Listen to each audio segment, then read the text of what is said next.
Mali po yung mga interpretasyon nila Attorney Tolentino, nila Senator Tolentino at ni Senator Bato de la Rosa na hindi na daw pwede sa susunod na Kongreso.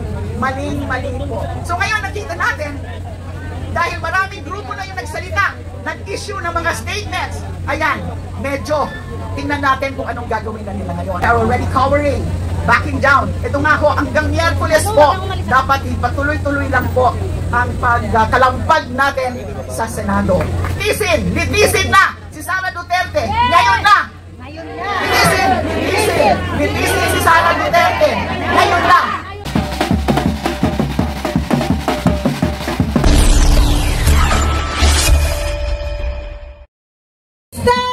Party list representative ng mamamayang liberal, isa sa simbolismo ng mga kababaihang matapang, hindi pasisiil, higit sa lahat sa araw na ito, malaya kasama Laila de Lima.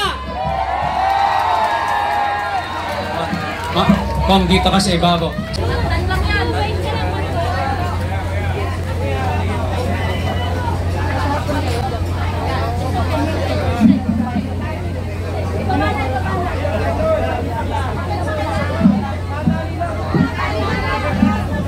Ibinibigay na po si Kong Laila de Lima. Maraming salamat po. Magandang umaga po sa ating lahat. Eto na naman tayo, makikibaka na naman tayo para sa tama at para sa makatotohanan at makatarungan. Lilinawin ko lang po na impeach na si VP Sara. Kaya ang panawagan natin, hindi impeach si Sara kasi na-impeach na siya ng House of Representatives. Ginawa na ng House of Representatives ang trabaho nila, yung paggawa ng Articles of Impeachment tsaka yung pag-transmit sa Senado ng Articles of Impeachment. Ang bola ay nasa Senado na. Pero nakita naman natin sa mga nakaraang araw kung anong mga pagpapalusot ang mga ginagawa ng ilan sa mga miyembro ng ating Senado. Nakakagalit na parang ginagawa tayong tanga na hindi natin alam, hindi natin naiintindihan kung ano ang nakasulat sa konstitusyon. Malinaw ang utos ng konstitusyon. Litisin na si Sara, si VP Sara. Yung issue tungkol sa pwede pa ba? Kasi nga patapos na daw yung 19th Congress at susunod na yung 20th Congress. Pwede pa. At least umpisahan nila. Ang panawagan natin, umpisahan na ang paglilitis. Matapos mayan o hindi, dito sa 19th Congress, dapat umpisahan na. At uumpisahan ito sa pamamagitan ng pagko-convene mismo ng Senado bilang impeachment court. Manumpa sila bilang senator judges. Bago pa man gawin nila yung mga preliminary matters like issuance of the summons, tsaka yung pagpapasagot kay VP Sara as respondent, tsaka yung pre-trial, dapat manumpa muna. Kung pwede ngayong araw na, kung pwede ngayon na, o kaya at the latest sa Miyerkules, June 11, mag-convene na kayo. Litisin nyo na si VP Sara. Tingnan nyo yung ebidensya. Hindi yung ganyan. Grabe yung pagpapalusot nila. Sundan ko rin yung sinabi kanina ni Paeng na yung tungkol nga doon sa sinasabing timeline ni Senator Francis Tolentino. It is a joke.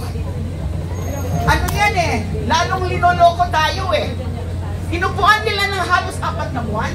Tapos sisiksikin nila yung proseso, yung proceedings. Imagine, bibigyan lang ng 2 araw ang prosecution, saka yung defense, para magpresenta ng kanilang ebidensya. Ano yan? Kahit sino hong litigator, kung sino ang abogado, tanungin nyo na sanay sa mga kaso, sa mga trial, hindi po yan reasonable. Pinipilit nila yung ganyang schedule. Kasi nga, gusto nila yung para bang matapos ka agad. Para sa akin, nakakakaba yun eh. Kasi imagine 2 days lang. At ito sinasabi pa, dapat daw 2 lang na articles of impeachment ang gawing subject ng trial. Dinidiktahan yung ating prosecution. 2 araw, ano ba? Isa sigurong testigo lang ang pwedeng ipresenta sa 2 araw. So yan ay malaking kalokohan, niloloko na naman tayo. Yan ang tinatawag ko na recipe for railroading. Gusto siguro nilang i-railroad yan dahil nga para makapag kaagad sila ng kanilang hatol na siyempre ang tatargetin nila yung mga kumakampi kay Duterte ay yung acquittal. Ang panawagan natin ngayon, umpisahan na yung mga proseso. Matapos man yan o hindi, pwede pa po sa next Congress. Mali po yung mga interpretasyon nila Attorney Tolentino, nila Senator Tolentino at ni Senator Bato de la Rosa na hindi na daw pwede sa susunod na Kongreso.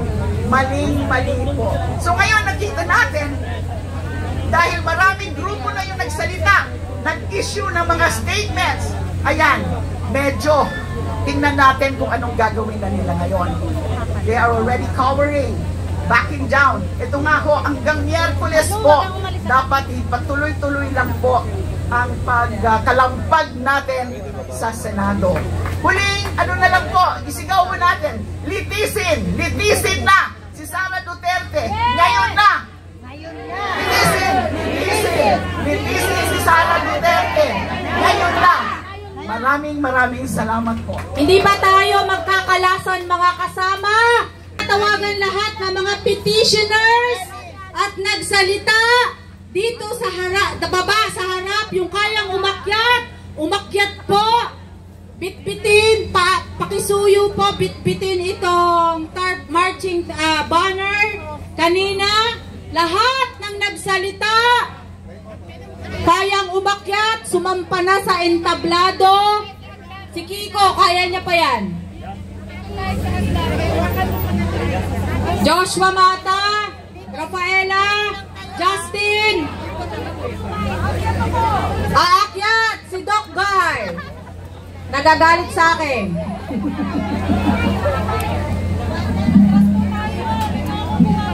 Mga kasama, atras ng kaunti. Atras po kayo yung truck. Hindi ko kayang buhatin. Pasensya na. Atras ang formasyon. Atras. Yung mga kasama ulit sa ilalim ng puno. Yung mga organization, marshals and command nyo, please pababain nyo 10 minuto na lang.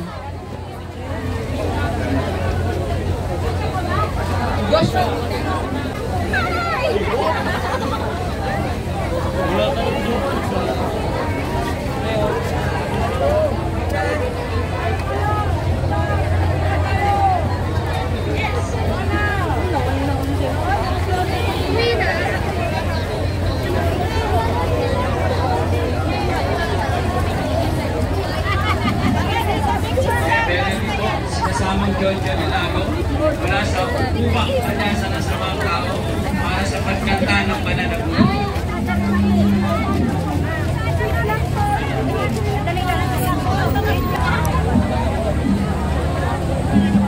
Mga kasama, dalawang set ang photo nakaharap dito.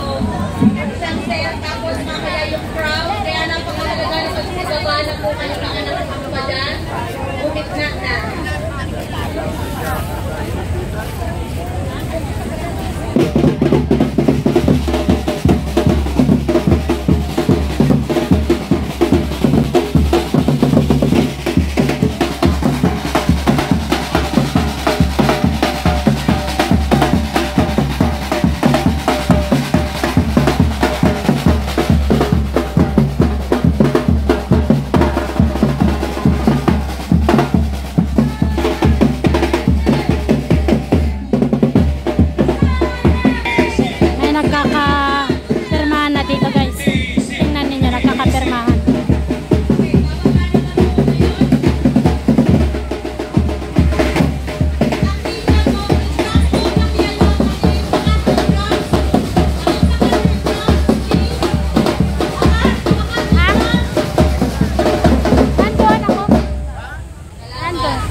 O habang nagpo-photo ops, yung singing ng pananagutan. Ang community singing po bilang pagsasara na rin habang ginagawa ang photo op. Isa-isa lang po. Yung media ay sasama naman po dito. Habang tinutugtog na ang community singing ng pananagutan. Please play. So, question dyan nilado.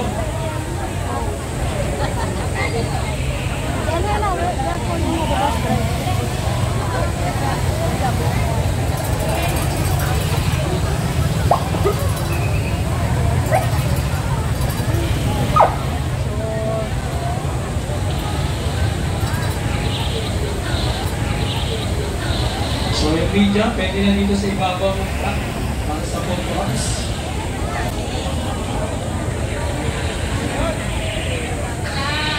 Nakita nyo yung ano yan, yung list nila. Yun yung pang payout nila. Listahan ng mga umatis.